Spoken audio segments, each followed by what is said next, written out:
Saba never imagined that her life would change so suddenly, so brutally. Once, her world was small but filled with peace.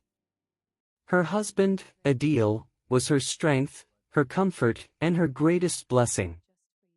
Their home was not luxurious, but it was warm with love, laughter, and quiet understanding. Every evening, Adil would return from work with a tired smile, and Saba would be waiting with tea and soft words. Their children would run to him, filling the house with joy. It was a simple life, but it was everything Saba had ever dreamed of. Until one day, everything shattered. A phone call came, cold and unexpected. A road accident. Adil was gone. Just like that. No goodbye. No last words. Saba felt as if the ground beneath her feet had disappeared. The walls of her home felt empty, suffocating.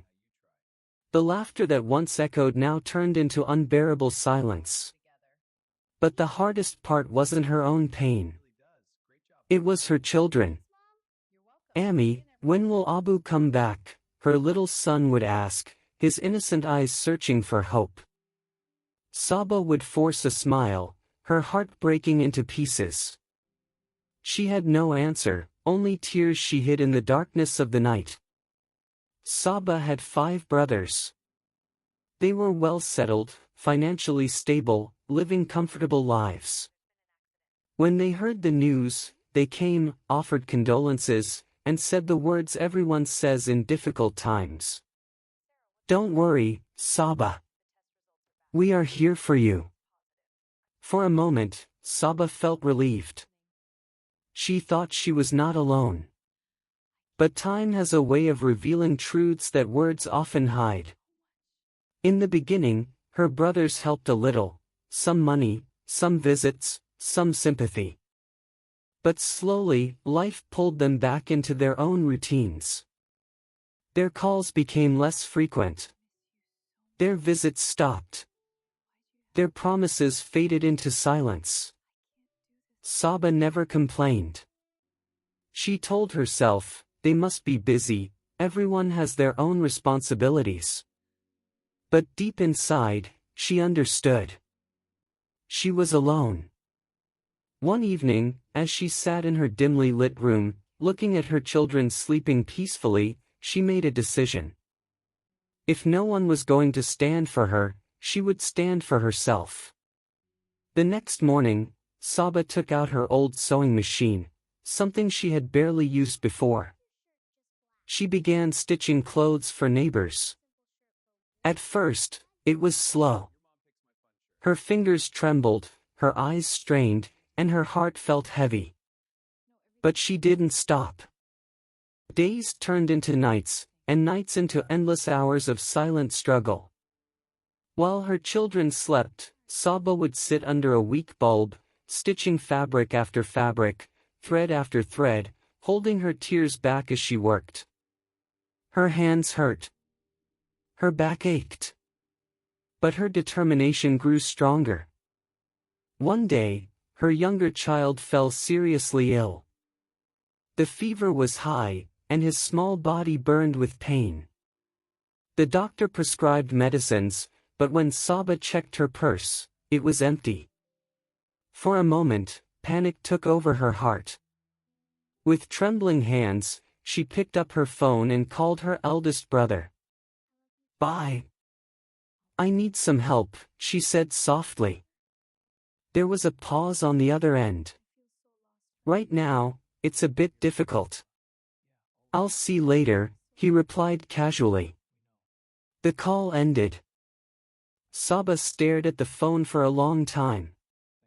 Her eyes filled with tears, but she didn't cry out loud. She didn't call any other brother. She understood everything in that one moment. That day, Saba broke her daughter's small piggy bank. Coins scattered on the floor, small savings, innocent hopes. She gathered them carefully and bought the medicine. That night, after putting her children to sleep, Saba stood on her prayer mat.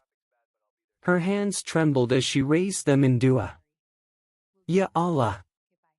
You are my only support now. Don't let me fall apart. Tears rolled down her cheeks as she prayed, pouring out all her pain to the one who listens without judgment.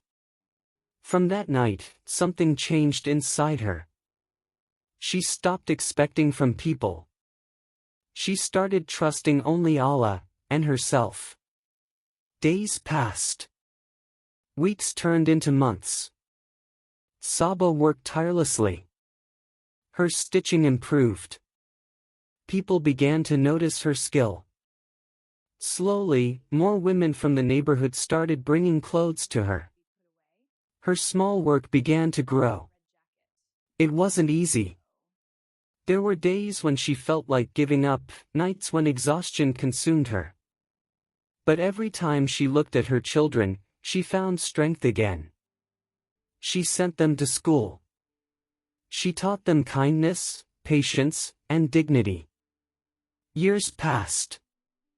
Saba was no longer the weak, broken woman people once pitied. She had become strong, independent, and full of quiet resilience. One afternoon, something unexpected happened. Her 5 brothers came to visit her. As they entered her home, they looked around in surprise. The small house was clean, organized, and filled with a sense of dignity. Her children greeted them respectfully, their eyes bright with confidence. Everything felt different. Her eldest brother spoke softly. Saba, why didn't you tell us you were struggling so much? Saba smiled gently. I did tell you, but maybe you were too busy to hear. Silence filled the room. No one had an answer.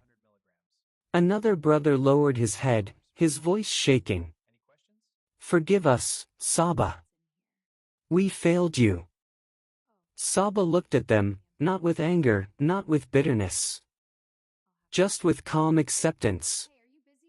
I have already forgiven you, she said softly. Because I learned something important, people may leave, but Allah never does. Her words hit their hearts deeply.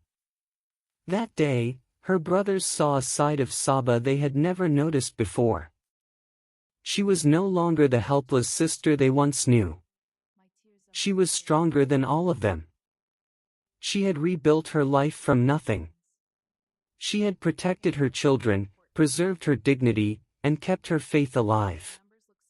That night, after everyone had left, Saba stood near the window, looking at the quiet sky.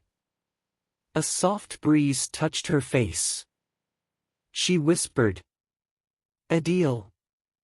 I didn't break. Her eyes filled with tears, but this time, they weren't just of pain.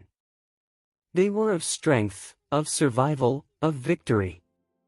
And somewhere in the silence, it felt as if her words were heard. When the world leaves you alone, Allah becomes your greatest support. And a woman, when tested, discovers a strength even she never knew she had.